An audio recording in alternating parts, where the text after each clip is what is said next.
మేమైతే చాలా బాగున్నాం. మీరు కూడా చాలా చాలా బాగుండాలని కోరుకుంటూ, ఇదిగోండి ఇది పైన మాకు మిద్దె తోట ఉంది కదా, ఆ మిద్దె తోటలో కొన్ని అక్కడక్కడ చూడకుండా మిగిలిపోయినాయి, పండిపోయాయండి వంకాయలు. ఒక 7-8 వంకాయలు దొరికాయి.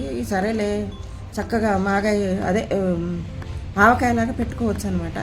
ఈ వంకాయల్ని తీసుకొచ్చి శుభ్రంగా కడిగి తుడుచుకొని తడి లేకుండా ఇట్లా చిన్న చిన్న ముక్కలు తరుక్కోవాలండి.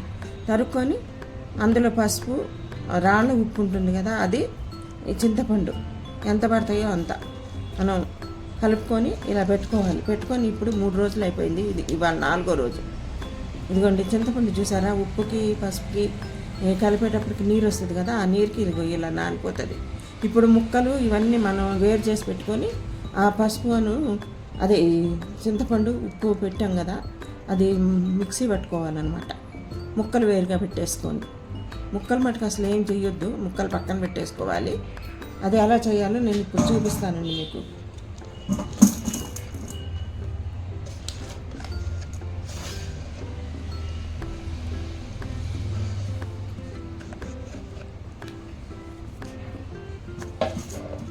ఇదిగోండి వంకాయ ముక్కలు ఇలా తీసి పక్కన పెట్టేసుకోవాలి. ఈ ఉప్పును ఈ చింతపండు మనం మిక్సీ పెట్టుకోవాలి, ఉప్పు కారం అవన్నీ వేసి.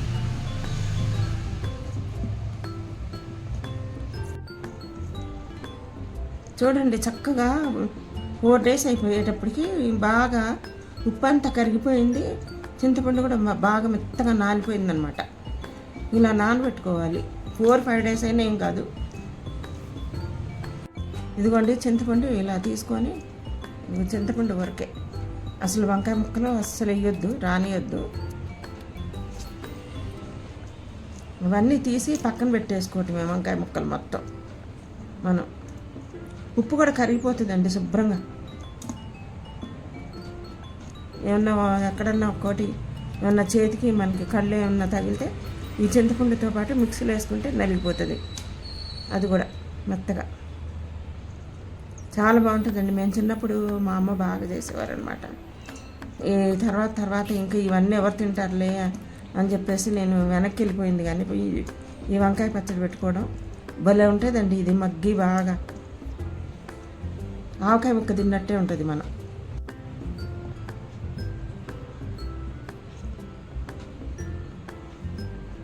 ఇట్లా వేరు చేసేసుకొని చింతపండు ఇది ఉప్పు కళ్ళుప్పు కరిగిపోతుంది అనమాట. ఇది మిక్సీ పట్టుకోవాలి. ఇవన్నీ ముక్కలు 8 వంకాయలండి, అంతంతలా వంకాయలు ఎన్ని ముక్కలు 8 తీసారా. ఇట్లా దగ్గరికి అది మాగిపోతే ఇట్లా అయిపోతాయి అనమాట. అదే ఊరుతాయి కదా ఉప్పులో, దీంట్లో అట్లా అయిపోతాయి, దగ్గరికి అయిపోతాయి అనమాట. ఉప్పు చింతపండు మిక్సీ పట్టుకుంటే ఇదిగో ఇలా అవ్వాలి, మెత్తగా గుజ్జులాగా. ఇలా పట్టుకున్న తర్వాత ఇది మనం మళ్ళీ ముక్కల్లో వేసుకొని ముక్కలుగా పట్టించుకోవాలండి.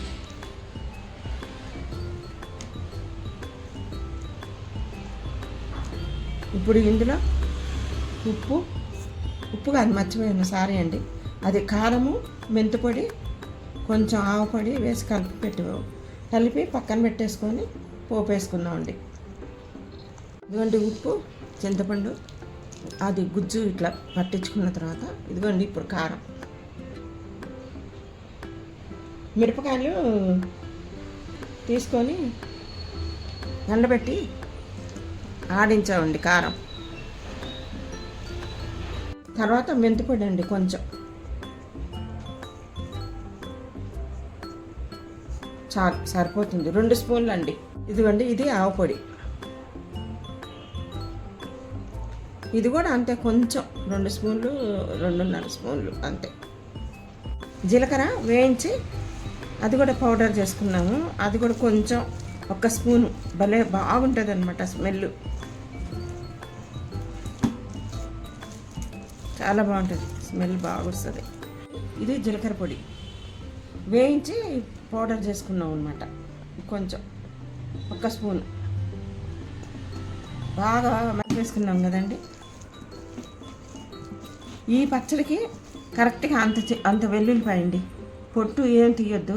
అదే గర్భాలు తీసేసుకొని ఆ కచ్చాపచ్చగా మిక్సీ పట్టుకొని సలవ నూనెతోటి పోపు వేసుకుందామండి.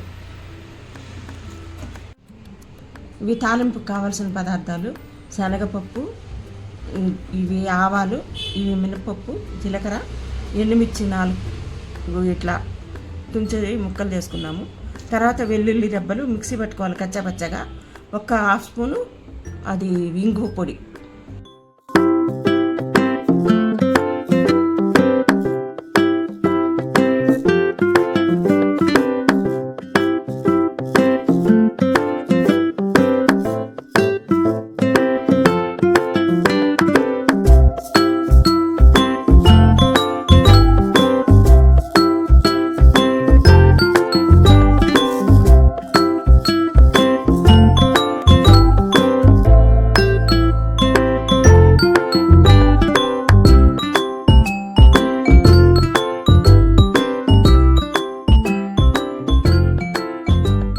వేసుకున్నాము చూడండి.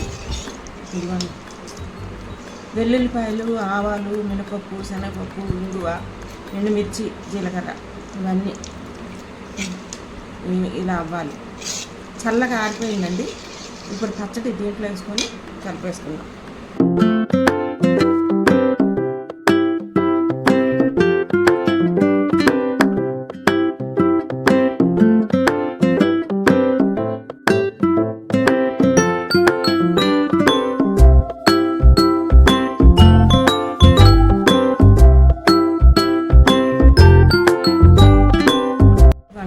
కలిపేసుకోవాలి శుభ్రంగా.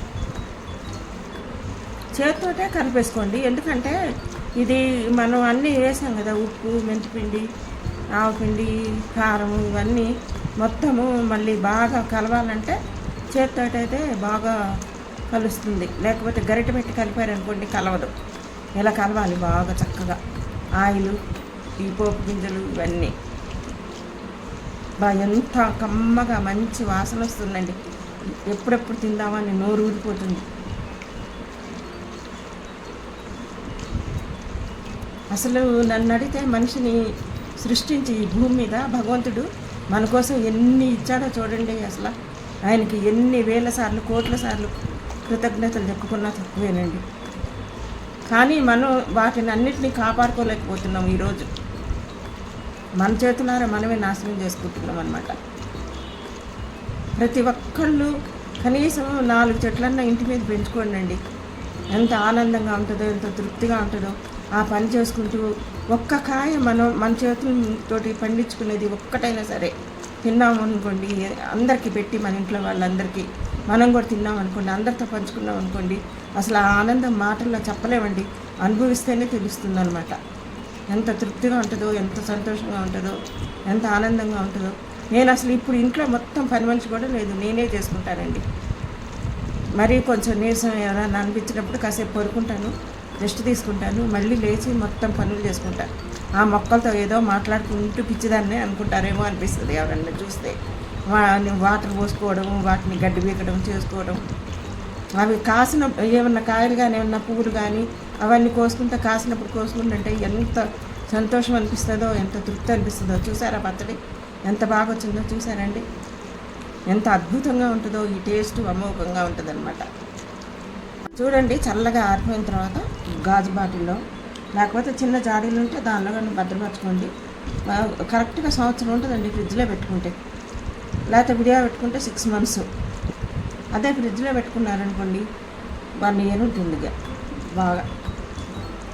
ఎంత బాగుంటుందో, ఎంత టేస్ట్గా ఉంటుందో, చాలా బాగుంటుంది. మీరు కూడా నచ్చితే అందరు చేసుకొని తిని చూసి నాకు కామెంట్ రూపంలో తెలియచేయండి. ఉంటానండి. లైక్ చేయండి, సబ్స్క్రైబ్ చేసుకోండి, షేర్ చేయండి. ఉంటానండి. బాయ్. మళ్ళీ కలుద్దాం.